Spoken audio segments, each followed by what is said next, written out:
Hi, here I'm continuing with my 2 at a time top-down socks on a fixed circular, and I have been pulling from the inside of the ball and the outside of the ball for both socks, and I'll show you how I'm managing the yarn as I join the next color here for both socks.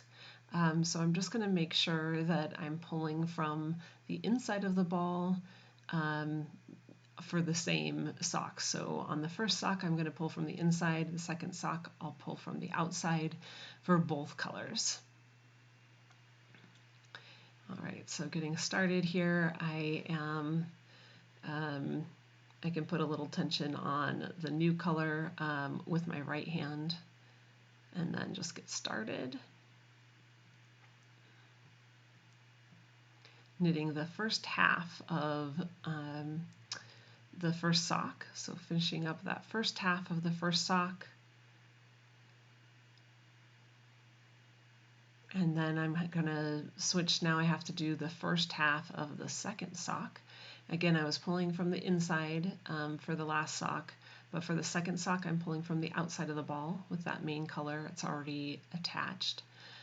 And so now I just want to make sure that my skein is oriented this way so that when I pull the yarn off it doesn't get wrapped around the center pull strand. And then I'm taking the outside of the ball and joining that here. So I'm using the outside of both skeins on this second sock. And getting started here, again I can hold the yarn with my right hand just to give it a little tension as I get started. And just work across that first half of the second sock.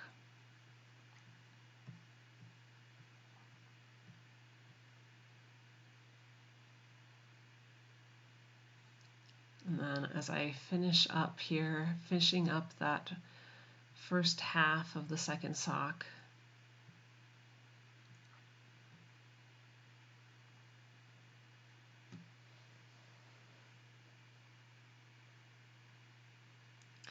now I've got to rotate my needles around to knit the second halves of the socks. But right now I get to continue with the second sock, so I'm already holding the yarn and I can just rearrange my needles and get started. I would say that it's more likely that your tension is going to be too tight at this point, so be careful to not pull too tight, because when you're changing that corner, your yarn is actually spanning that gap with the color change also. So instead of worrying about there being ladders, you actually worry about pulling too tight when you have this when you're working with these two colors. But now I've skipped ahead here to the second half of that first sock and just finishing up things here. And then you'll get to see one complete round of both socks for these 2 at a time top-down socks.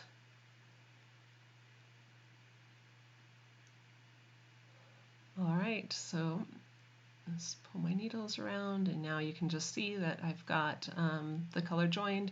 It might look like the yarn can get a little bit crazy, but if you just remember to orient your skeins depending on which sock you're working at, then it will work out great.